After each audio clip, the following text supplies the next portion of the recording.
$1,150 million. That's the total damages being sought in the Blake Lively versus Justin Baldoni legal war that has turned a $25 million romantic drama into the most expensive celebrity feud in entertainment history.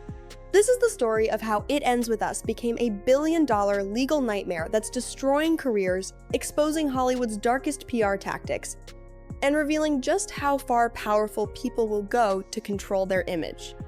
What started as Sony Pictures' simple book adaptation has exploded into multiple federal lawsuits, with Lively seeking $500 million, Baldoni countering with $400 million, and another $250 million lawsuit against the New York Times thrown in for good measure. But the real cost?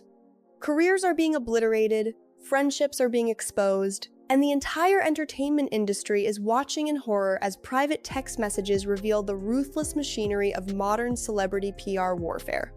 Let me take you inside the most toxic film production in recent memory, where alleged sexual harassment met weaponized social media campaigns, where Taylor Swift's private texts are being used as evidence, and where a feel-good movie about domestic violence became ground zero for a war that's still raging today. The story begins in July 2019, when Justin Baldoni, fresh off his success playing Raphael on Jane the Virgin, announced he'd acquired the rights to Colleen Hoover's best-selling novel, It Ends With Us. This wasn't just any book. It was a cultural phenomenon that had exploded through TikTok's book talk community, selling millions of copies and spawning a devoted fan base. Baldoni saw it as his big break into directing and producing serious, dramatic content for Sony Pictures.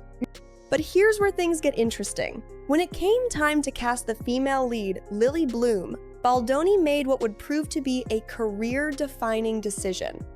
Instead of going with an unknown or up-and-coming actress, he chose Blake Lively, a major star with serious Hollywood connections, including her marriage to Ryan Reynolds and her close friendship with Taylor Swift. What Baldoni thought would elevate his project actually brought in someone with more power than he could handle. From January 2023, when Blake Lively was officially cast, the warning signs were already there. According to court documents, tensions began almost immediately during pre-production. Lively wasn't just acting in this film, she was also an executive producer, which gave her significant creative control, and she wasn't afraid to use it. Principal photography began in Hoboken, New Jersey in May 2023, but production was almost immediately derailed by the Writers Guild and SAG-AFTRA strikes. This pause would prove crucial because during this time, Ryan Reynolds allegedly wrote a large chunk of dialogue for a key rooftop scene without Baldoni's knowledge. When filming resumed in January 2024, Justin Baldoni discovered that his lead actress's husband had essentially rewritten part of his movie behind his back.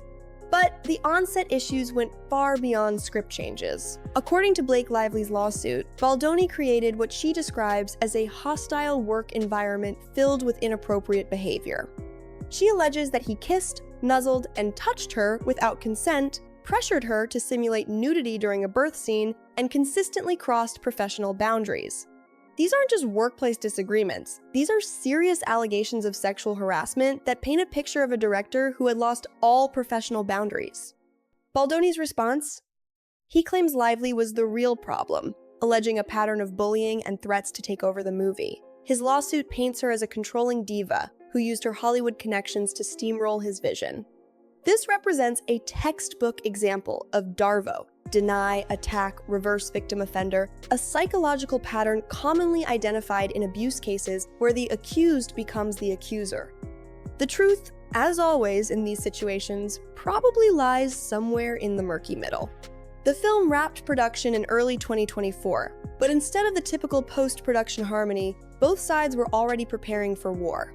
Lively's team was documenting incidents and building a case.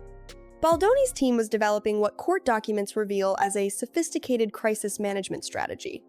It Ends With Us premiered on August 6, 2024, at AMC Lincoln Square in New York City, and this is where the story takes a truly bizarre turn. According to Baldoni's complaint, Blake Lively and Reynolds demanded that he not attend his own premiere at all. When he showed up anyway, he was literally banished to the basement while his co-star walked the red carpet above him.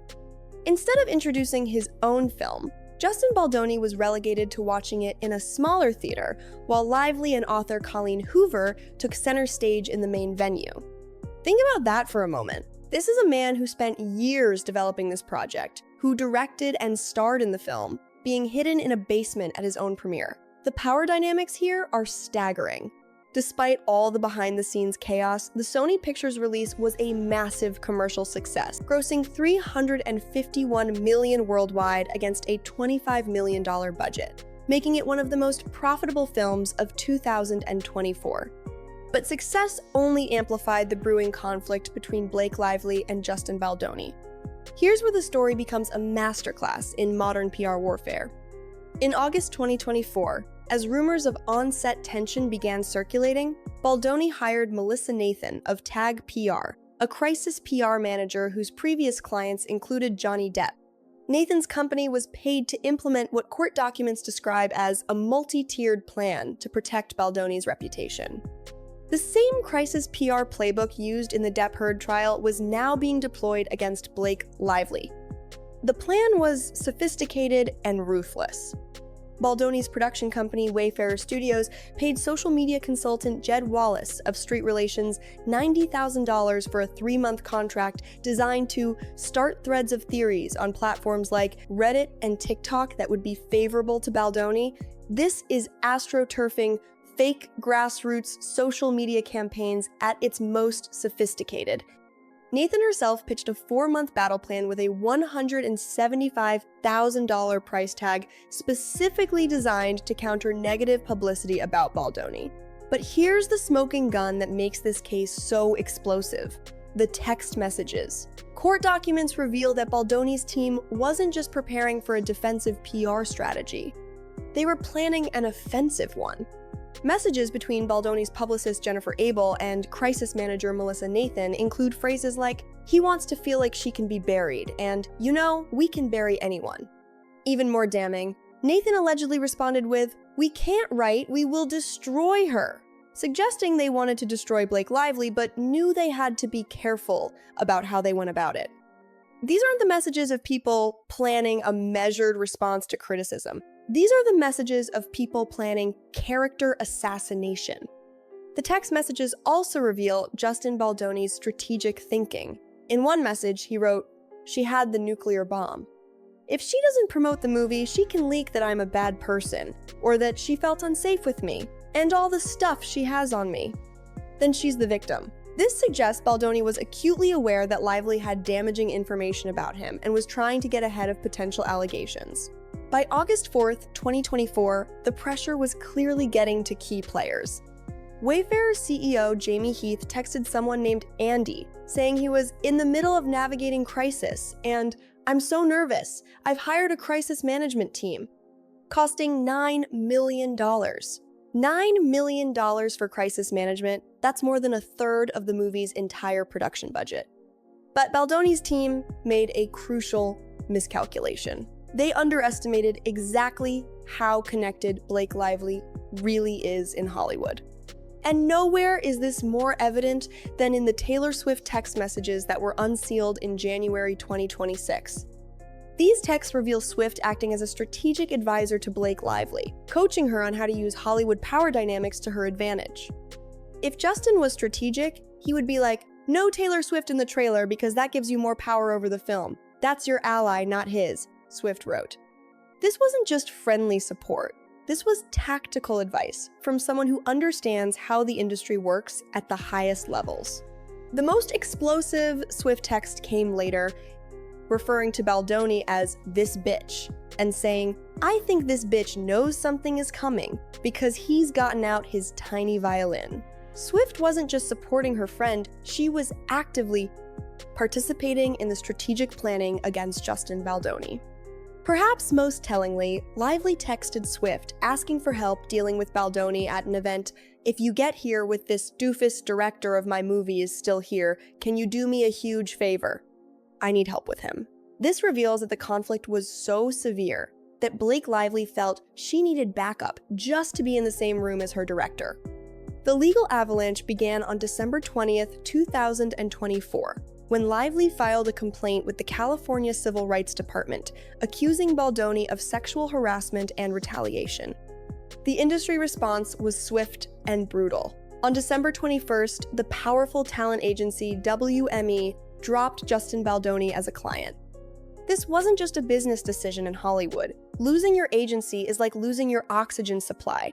That same day, Colleen Hoover, the author whose book talk phenomenon started this entire mess, publicly supported Blake Lively. In a devastating statement to Elle magazine, Hoover said, "I can't even recommend it anymore. I feel like the lawsuit has overshadowed it. I'm almost embarrassed to say I wrote it." Think about that impact. The author of the source material is so disgusted by the situation that she's embarrassed to be associated with her own work. That's the level of toxicity this conflict has reached. On December 31st, 2024, Blake Lively escalated to federal court, filing a lawsuit seeking $500 million in damages. That same day, in a move that shows just how far Baldoni was willing to go, he filed a $250 million libel lawsuit against the New York Times for their coverage of the story. Essentially a SLAPP lawsuit, strategic litigation against public. Participation designed to silence press coverage. But Justin Baldoni wasn't done. On January 16, 2025, he filed a $400 million countersuit against both Blake Lively and Ryan Reynolds, claiming they had conspired to destroy his career and reputation. The lawsuit specifically targets Reynolds for his uncredited script contributions and alleges a coordinated campaign to take over the film. Here's where the story becomes almost absurd in its scope. We now have over $1.15 billion in total damages being sought across multiple lawsuits involving Blake Lively, Justin Baldoni, Ryan Reynolds, and the New York Times. For context, that's more than 3 times what the movie actually made at the box office. This isn't just a legal dispute, it's financial warfare designed to destroy the other side completely. The career impact has been immediate and devastating, particularly for Baldoni. Sources close to him claim he has lost 3 jobs and hundreds of millions of dollars amid the legal battle. Projects that were in development for years have disappeared overnight. His Pac-Man movie adaptation, which had been in development since 2022, is now in serious doubt. Without agency representation, his ability to package new projects has been severely compromised.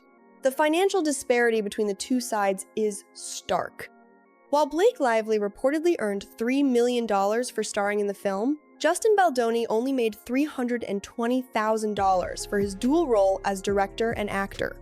His estimated net worth of $6 million pales in comparison to the legal fees and damages being sought. This isn't a fair fight. It's David versus Goliath, except David doesn't have a slingshot. The case has even affected those on the periphery. Taylor Swift, whose private texts were unsealed as evidence, reportedly feels violated, according to sources close to her. Having her texts out there made her feel exposed and kind of violated, like something private suddenly wasn't hers anymore, a source told Us Weekly. Even one of the most powerful people in entertainment isn't immune to the collateral damage. Judge Louis Lyman has been handling the case with notable skepticism towards some of Baldoni's claims. When Baldoni's lawyer tried to argue that Blake Lively subjected herself to potential harassment by working on the project, Judge Lyman interrupted to say that acting in a project does not mean you subject yourself to sexual harassment. The judge dismissed Baldoni's countersuit in June 2025, formally ending it in October, when Baldoni failed to file an amended complaint. The case has also revealed the disturbing ease with which modern PR campaigns can be weaponized. Lively's complaint alleges that Justin Baldoni's team used what they called the Hailey Bieber playbook, a reference to campaigns designed to cancel female celebrities for supposed past bad behavior. This suggests there's an actual template being used in Hollywood for destroying women who speak out. Even more concerning are allegations that Baldoni's team used Signal's auto-delete function to destroy evidence of their retaliatory plan. If true, this shows a level of premeditation that goes beyond simple crisis management into potential obstruction of justice territory. As we approach the trial date of May 18, 2026, both sides are preparing for what promises to be one of the most watched legal battles in entertainment history. Blake Lively will serve as her own star witness. with her lawyer Sigrid Macaulay stating that Lively has mountains of strong evidence and wants to send a message for all women that if you are wronged and harmed in the workplace, you can stand up for yourself. The stakes couldn't be higher for both Blake Lively and Justin Baldoni. This case is about more than just two celebrities feuding. It's about power, accountability, and whether Hollywood's old boys club can survive in an era of increased scrutiny about workplace conduct. What makes this story so compelling is that there are no clear heroes or villains. Blake Lively appears to be fighting against alleged harassment and retaliation, but her methods involve leveraging enormous privilege and power. Justin Baldoni may have crossed serious professional boundaries, but he's also facing a coordinated campaign by some of the most powerful people in entertainment that threatens to end his career entirely. The most tragic figure in all of this might be Colleen Hoover, whose deeply personal novel about surviving domestic violence has become overshadowed by a toxic legal battle that embodies many of the power dynamics her book was meant to address. This case will ultimately determine whether speaking out against workplace harassment is worth the nuclear-level retaliation that can follow. With $1.15 billion in damages on the table and careers hanging in the balance, the Blake Lively versus Justin Baldoni war has become the most expensive cautionary tale in Hollywood history, a reminder that sometimes the real drama happens long after the cameras stop rolling.